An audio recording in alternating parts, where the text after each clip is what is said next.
What's going on, guys and gals? I'm jumping on here. I'm gonna dive into making some wheel cribs. I want it to be a versatile size for, a number of tires and wheels and vehicles or whatever. So I'm not building them specifically around one vehicle I'm gonna be working on all the time.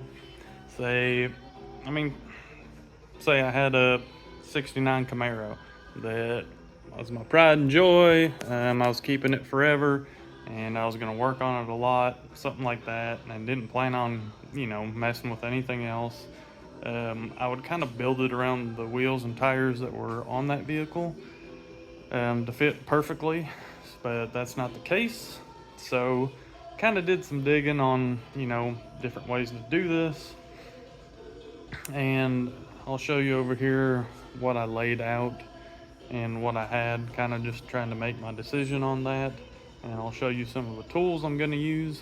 The original plan was 16 by 16 with some 4-inch spacers for extra support. Like I said, I'll get ready to show you, but I want to say that to say this. I got 2 by 4 by 8s. I got 15 of them, and then I got screws. You'll need about 5 pounds of them, and my total was $90. That was at Lowe's, so that gives you an idea about what you might need to spend on these things. So I was thinking doing like a 12 by 20, something like that, and this is 12 inches wide. I was kind of looking at that and how it would look size wise, and then this is a 16 by 16.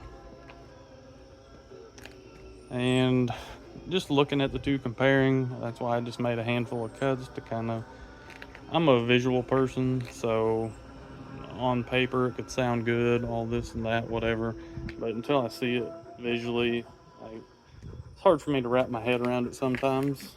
And then I was going to use these 4-inch to sit in the center there, because to me, you're coming up on, and this would be the weak point if there is a weak point, and it's not just all load bearing on the edges. So I'm going to stick with the original plan of the 16 by 16 that I was thinking about, and put these 4-inch spacers in the middle for added support. Whether that's necessary or not, I don't know. I am not a professional. I'm not saying that this will hold a diesel F350.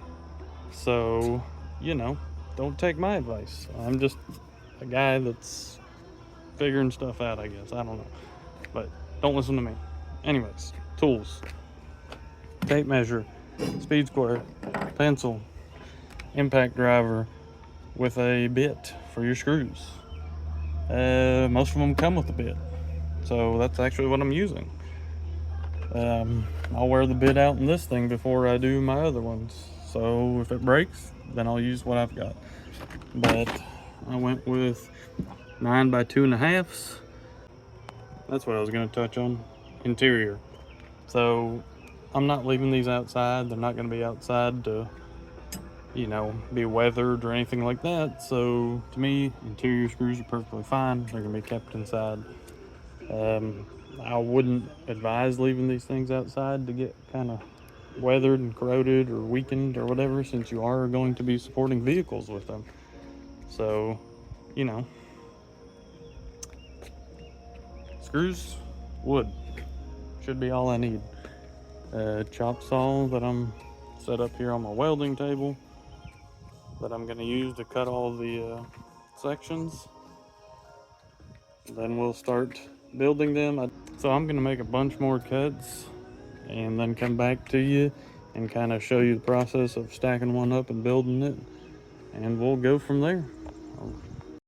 I'll be the last one left when the lights go out. I'm down to one last breath, but I can't stop now. We all fall down sometimes, yeah, but that's just life. So cross my heart and hope to die. Baby, I was born to fight the fear when I feel like dying. I'm trying to fly high, but I'm not a pilot, can't deny it. There's some days I feel idiotic, just a product of a system where you're lucky just to make a dollar. That ain't gonna stop me cause my grind's contagious. I'll do what it takes to turn passion to paychecks. And if I go down, I'ma do it on my terms. And every single problem brings a lesson that I learned. The darkest nights, when things seem so broken, it's hard to shine, but I still try. I'll be the last one left when the lights go out. I'm down to one last breath, but I can't stop now. We all fall down sometimes, yeah, but that's just life. So cross my heart and hope to. They're a little heavy. I'm sure depending on how high you want to stack these things and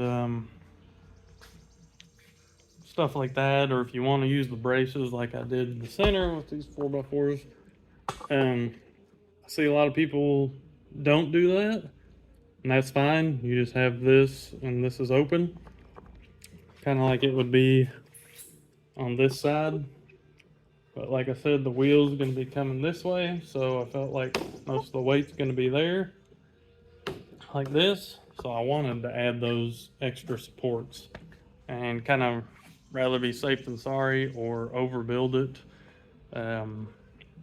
It's definitely overbuilding, in my opinion, is better than underbuilding something and having to do it over. So there it is. Let me find that tape measure real quick. There it is on the floor here.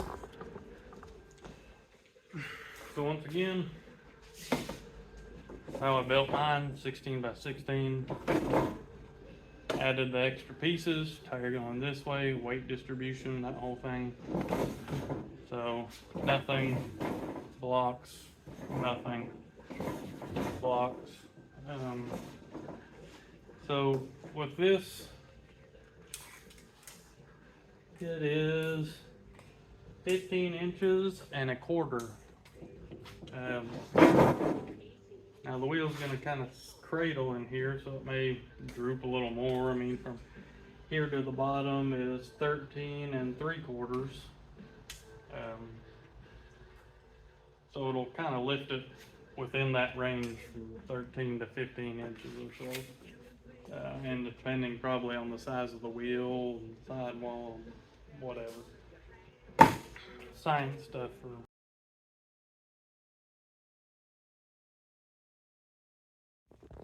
Alright, so there you have it. Those are the wheel cribs I did.